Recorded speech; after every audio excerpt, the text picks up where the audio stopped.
আসসালামু আলাইকুম। কেমন আছেন সবাই?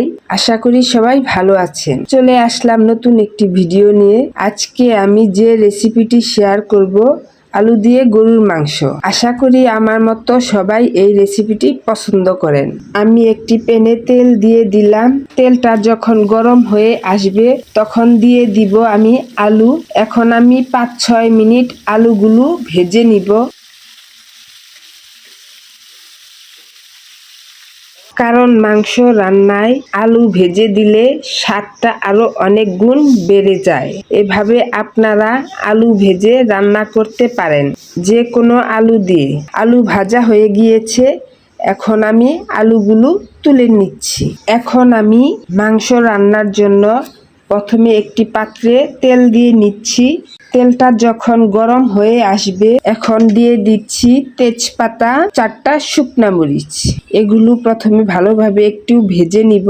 এখন আমি মাংস রান্নার জন্য পেঁয়াজ কুচি দিয়ে দিচ্ছি। পেঁয়াজটা কিছুক্ষণ সময় ভেজে নিচ্ছি, 2 মিনিট ভেজে নিব। পেঁয়াজটা ভাজা হয়েছে, এখন আমি মশলা অ্যাড করে নিব। এখন আমি দিয়ে দিব জিরা অল্প পরিমাণে। জিরাটা অল্প সময় নেড়ে দিচ্ছি, খেয়াল রাখতে হবে পুড়ে যেন না যায়। এখন আমি দিয়ে দিব দারুচিনি, এলাচ, লবঙ্গ, গোলমরিচ ও কালো এলাচ। এখন আমি কিছুক্ষণ সময় ভেজে নিব। এরপর আমি মশলা অ্যাড করব।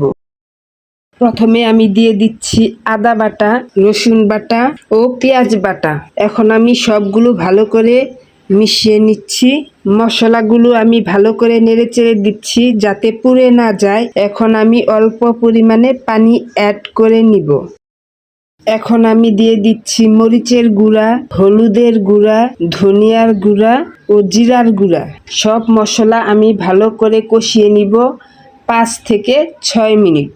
মশলা কষাতে কষাতে যখন তেলটা উপরে ভেসে আসবে ঠিক তখনই আমি মাংসটা দিয়ে দিব। আমি লবণ দিয়ে দিলাম। আমি এখন মাংসগুলো দিয়ে দিব। মশলাটাকে মাংসের সাথে খুব ভালো করে মিশিয়ে নিব। মিশানো হয়ে গিয়েছে, এখন আমি 5 মিনিটের জন্য ঢাকনা দিয়ে ঢেকে নিব।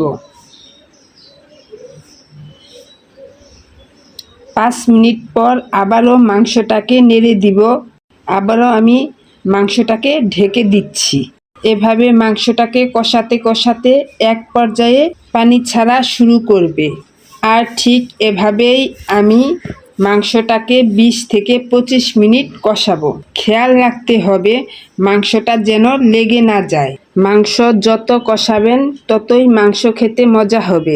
20 মিনিট পর দেখতেই পারছেন মাংসের পানিটা কিন্তু অনেকটাই শুকিয়ে গিয়েছে আর তেলটা উপরে উঠে এসেছে। এই পর্যায়ে মাংসটাকে ভালো করে নেড়ে দিয়ে মাংস সিদ্ধ হওয়ার জন্য এখন আমি গরম পানি অ্যাড করব।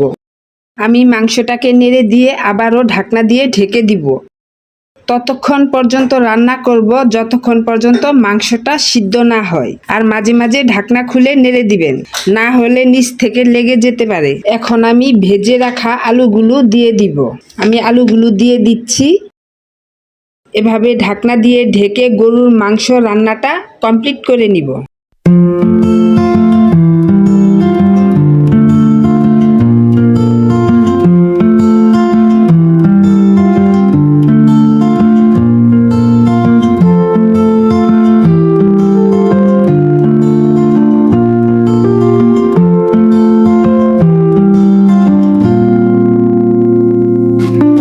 এখন আমি 4-5টা কাঁচামরিচ দিয়ে দিচ্ছি আর দিয়ে দিচ্ছি জিরার ফাঁকি।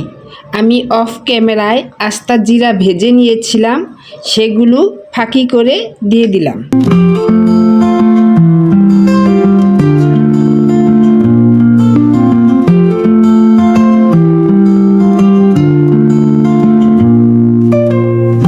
আমি ঢাকনা খুলে আপনাদেরকে দেখাচ্ছি।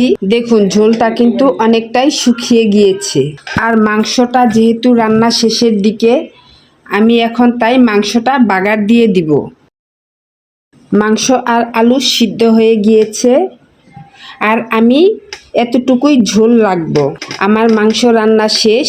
যদি আমার এই ভিডিওটি আপনাদের ভালো লেগে থাকে তাহলে অবশ্যই আমার চ্যানেলটি সাবস্ক্রাইব করবেন। আপনারা সবাই ভালো থাকবেন, সুস্থ থাকবেন। আল্লাহ হাফিজ।